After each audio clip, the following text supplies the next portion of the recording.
Walking the Awakening Path. I am super grateful you are here. Today we are sharing sacred space with incredible Jessica. Jessica is a founder of Jessica B Wellness. Jessica is an energy healer and Qigong practitioner. Grab a cup of tea, settle in, and let's dive into Jessica's awakening journey. Welcome, Jessica. Thank you. Thank you. I'm excited to be here. Thank you. Thank you so much for being here with us. Jessica, so every awakening journey is actually unique. Could you take us back to the beginning of yours? Well, I think I always had kind of an interest in what you could term spirituality that for, the earlier parts of my life, I didn't really explore. When I was in high school and college, I might read some books or go to some sweat lodges. I participated in a couple things, but it wasn't really a focus. And then when I moved to New York and I was just trying to, just make it, try to get a job and pay the bills and all that sort of thing. It seems like I had so many real world concerns, a lot of my spiritual interest moved over the back seat. Later, that I saw, was it a Facebook ad or something? And then all this, it was about an energy course, kind of learning your energy, learning about energy. And I thought, I haven't even thought about that for so long. And it wouldn't leave my head until, so I decided after a little bit of thinking to go ahead and purchase the course. And I would say that that's when I started to step back into things. And then when I found myself transitioning out of a difficult life situation, the transition was very difficult. And I was kind of just looking for tools. I didn't know exactly things were just so difficult, and I was kind of doing the things, and I had counseling and all that sort of thing, and I do think that that's a marvelous sort of a way. But then I ran into some ads talking about learning about energy healing. And again, it really started speaking to me. And for me, I like combining modalities. I like getting information from many different places. And so while I was accessing all of these other methods for, kind of trying to ease the transition, I started taking classes in energy healing, which is where I met you, right? And that's just when it really solidly started to come into my life. That is when I started to see my day to day and my kind of the way that I was engaging with my life and the way that I was moving through my life through an energetic lens, kind of at its base. I began to see that the way that I was thinking and feeling and the way that I was using my energy and the way that I was anticipating and visualizing what was going on around me, that was the core that was creating what was actually happening in something that I could see more physically, something you could take a picture or a movie of, that there was something that was uh, perhaps you could describe it as unseen, but extremely powerful. And I felt like, hey, if I can do it, anyone can. This is accessible to everyone, right? It just depends on how you choose in this moment to kind of look at what's happening in your life. Beautiful. Thank you for sharing that. So, Jessica, how your life actually changed, you know, since you started walking this awakening path. Um, you shared that your perspective on life changed. But what about relationship with people, with loved ones, with yourself? Yeah, that has changed hugely. And I would say, again, with my experience with the energy healing, that I found my progress as I stepped more towards the person that I wanted to be.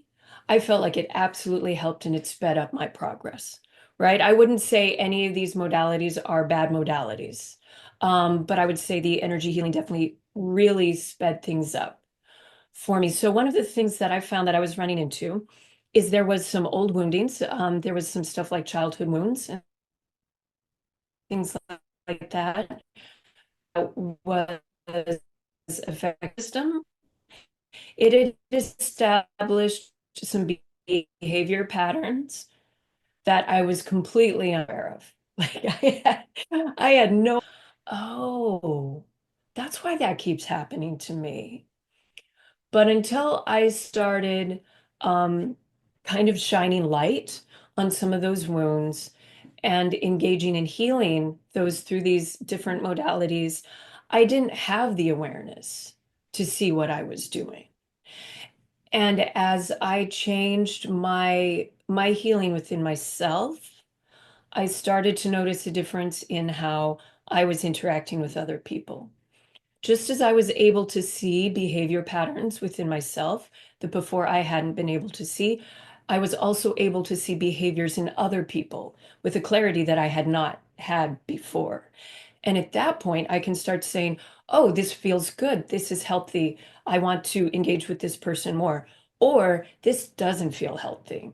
Right. So then I have decisions. Do I continue engaging with this person? Do we have a discussion? Like there's so many different ways to handle it. It's not like if I ran into something that I felt wasn't 100% healthy with the person, that I just had to block them, right? We have so many choices in life, but you cannot access those choices unless you have the awareness to see what's really going on, which I hadn't had before. So yeah, I would definitely say it really changed things for me, but in such a positive way. There were some difficult truths that I had to face about myself, about ways that I had about ways that I had been hurt that led to beliefs that really didn't serve me anymore. But I'd been engaging in them so much, I had to take responsibility for that. Some of those were painful realizations.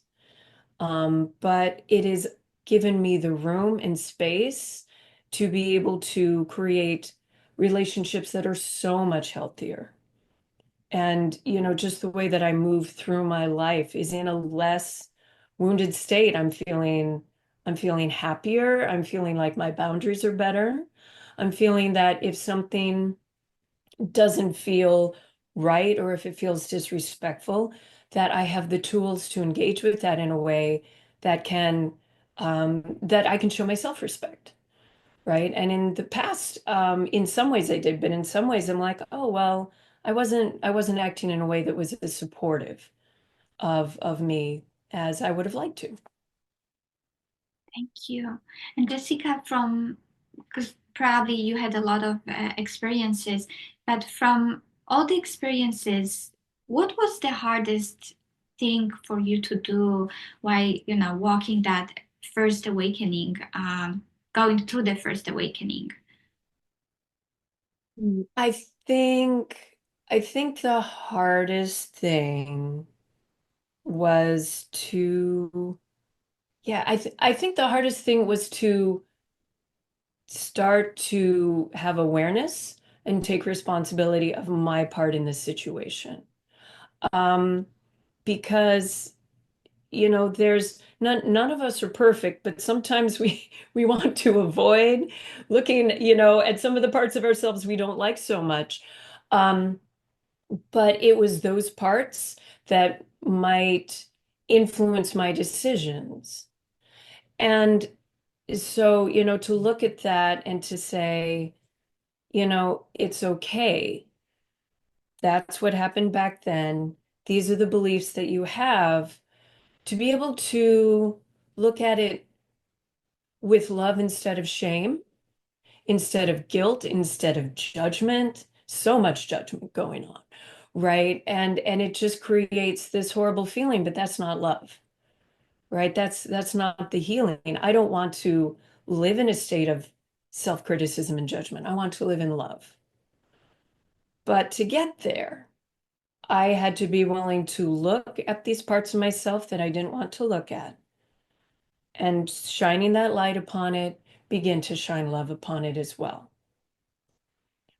It can be easier in some ways in these old ways of thinking to say, none of this is my fault, and in any situation, usually there's a bunch of factors, but, at least in my life, I'm the consistent factor.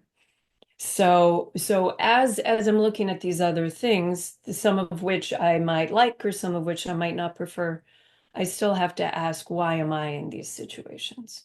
That can be an uncomfortable question to ask. But once you start to engage with it and work with it, it can offer you freedoms that you never even knew were possible, and that is tremendously rewarding. And it adds such richness and light to your life. Thank you. Thank you. That is so true, Jessica. It is hard to look at our own wounds and do the shadow work, but it brings such a huge reward. And speaking about the reward, what was the most magical thing, maybe, if you can recall, that happened on this beautiful journey of yours since you started your awakening? I mean, in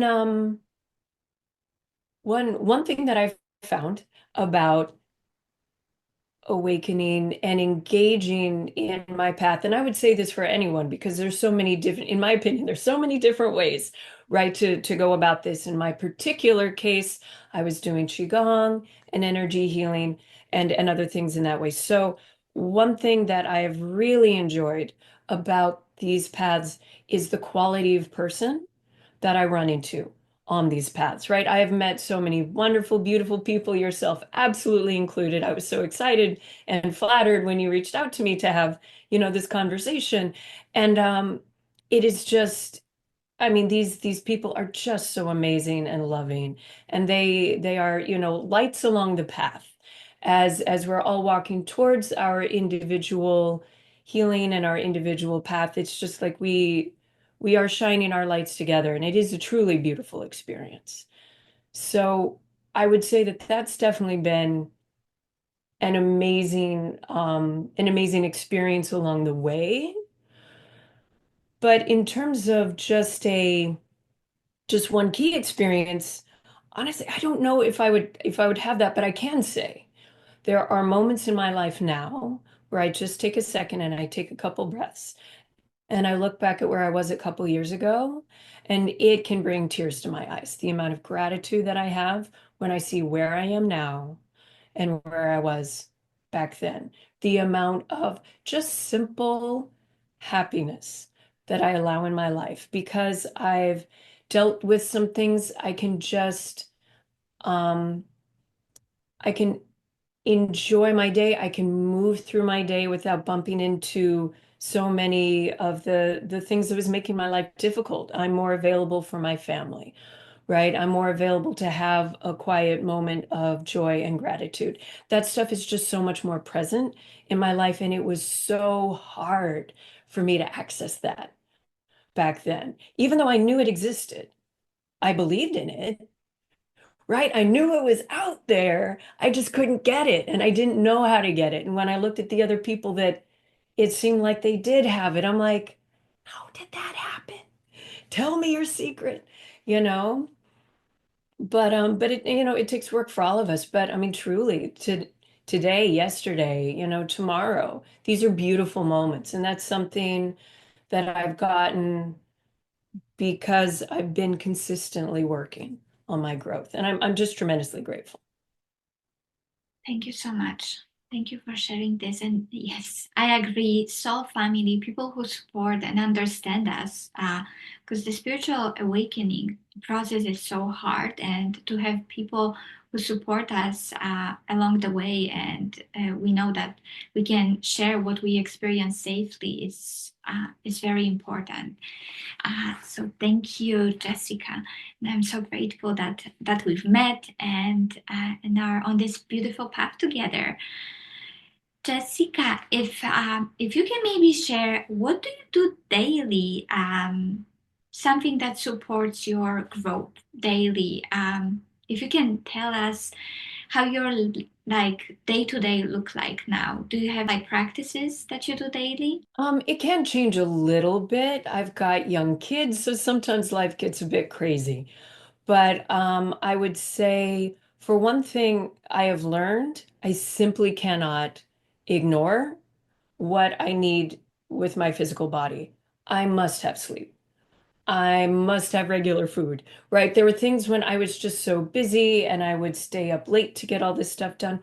I could still, afford to get more sleep, but I'm better than I used to be. I'm not perfect, but I'm eating better food than I used to. I'm trying to drink, adequate amounts of hydration that feel good to me in my body.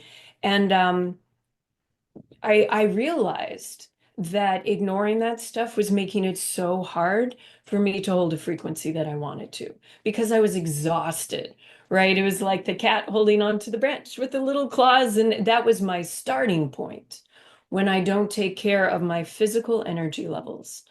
Um, I would also say I try to do regular Qigong. Even if it's just 5, 10 minutes, it And does a great deal for me. yes, can you tell us a Um, little bit about that as well? Sure, sure. So Qigong is a lot of people might compare it very closely to Tai Chi. They are related. Qigong, I would say, has a little bit simpler movement patterns, but they will be slow, they will be flowing. You're not moving around a great deal. You'll be shifting through positions and stuff. But Qigong is known as, when you translate it, it's energy work or energy play. And it's an opportunity to work in a physical way as you're moving your hands, or shifting your body around slowly to be able to engage with and increase and cleanse the energy that's flowing in your body. And because they are simple movements, what I personally found beautiful about them is they also allow my mind to be in a meditative state. The movements are not so complicated that my mind has to be churning all the time. I can find a place of, quiet simplicity in my mind, a place of focus, at the same time that I'm moving through gentle movements in my body. So it feels like a meditative experience for my body and also for my mind. I find it to be deeply grounding and calming, although you can use some movements to kind of increase your energy. That's an option as well. But it's a beautiful practice, and it's a wonderful way to get in touch with your body and your mind and your energy in a simultaneous way. Beautiful. Thank you so much, Jessica, for sharing that.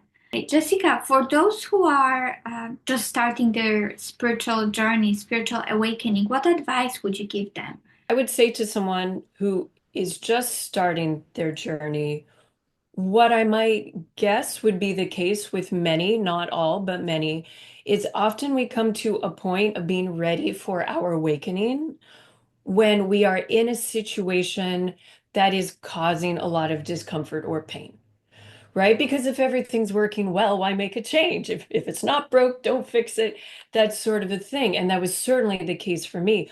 Um, I had certain patterns and beliefs and so on and so forth that I was not willing to look at and engage with, and certainly wasn't willing to change until my personal situations just got so difficult and so painful that I was ready to, take on the project that was my growth. So I would say to someone who is in a place of pain or discomfort or fear or uncertainty, firstly, that is so, so normal. And really, you are not alone. You are not alone. There's so much, particularly right now at this time, there's a lot of discomfort and a lot of pain. It is an opportunity for growth, but no one is stepping on this path alone. And I found when I started that I began to meet, as I said, just beautiful people that were going through their own stuff. No one on this path was perfect, but we were all joined by a desire to grow and make our lives better. And you will find that support, right? And so you are not alone and you are so able to change. For me, I was not fully certain of my ability to change, but I did hope. I had enough hope that I was willing to take the first steps. And you do not have to have perfect knowledge of the path that you want to walk. In fact, you probably won't be able to, right? If again, I would not be able to really understand how my life is today if you talk to the person I was a couple years ago, right? That person had hope, but they really didn't know what this felt like. And that's okay, because that's where I was to start. The hope was enough for me to get started, and then you just follow step by step. So I would absolutely say hold on to that hope, even if you don't have surety, even if you don't have 100% belief, that is okay. It is not required. You can take the little steps, and then you start to see the results, and then you can take some more steps. You will find people on your path. You are not the only one going through this. Pain can make it seem like it's just us. It can make our worldview feel very, very small. You know, when I describe how I was back then, I compare it to being at the bottom of a dark well with no way out. And there was no one else in that well with me. But it turned out that when I started to embrace the possibility that things could be different, I found that I was surrounded by so many people that were, again, just so beautiful and so warm and so loving. It was just such a blessing to be surrounded by that quality of people. And I would have never met them if I hadn't started taking the steps. So it's difficult, and that's okay. But it is not above your ability, right? Just hold on to that hope in baby steps. And the things that you need will start to show up for you, because for the first time, you're seeing with eyes that are ready to see different paths. Whereas before, maybe it was just the one path and there was only one option, and maybe that option was very dark. There are other paths just as soon as you open your eyes to see. So, yep. Wow, incredible advice. Thank you. Yep. Thank you, Jessica. So maybe if you can tell us where people can find you and what can you offer them? How can you support people who are going through that spiritual awakening and maybe they are in that bottom where you were back then, and maybe how you can help them come out. How can you support them? Sure. Yeah. I offer like growth sessions, and they can use several of the modalities that I've worked with. So it's nice because I'm able to offer some different options to work with, and that can be a very individualized approach through energy healing and Qigong, and also through coaching. I can be reached at my website, jessicabwellness.com. And yeah, it's if people are interested, they can schedule, just 1 hour insight call, and people walking away from that will be able to have a bit more insight into one of the beliefs that's contributing to one of their key challenges in life, and at least one strategy that will help them in real life in the moment when they find themselves confronted in it. Because, the practice of connecting is beautiful, but truly the question is, how do you bring that practice into your real life? How do you bring that into your challenges, right? If we're not able to do that, then it's almost like we're living in two worlds. And I believe that one of the beautiful opportunities of our life is to bring both of those moments so that they are joined together, so that our entire life starts to just starts to embody a higher quality, right? And more connectivity with who we want to really be. I think it's a beautiful opportunity. Thank you so much. So, as you see, Jessica is an incredible soul that can help you and help you go through that spiritual awakening. Uh, I'm going to post Jessica's informations below this video. Thank you so much for watching. Thank you so much, Jessica, for being here with us. Thank you so much for sharing your wisdom, Okay, beautiful thank you. words. Sending you lots No, of it's a beautiful opportunity. Yeah, thank you so much. I was very grateful to be asked to come here, and I hope what I shared might be helpful to some people. And thank you. It's lovely seeing you again. You definitely will be very helpful. Thank you so much, Jessica. Sending Okay. lots of love to all of you. Thank you.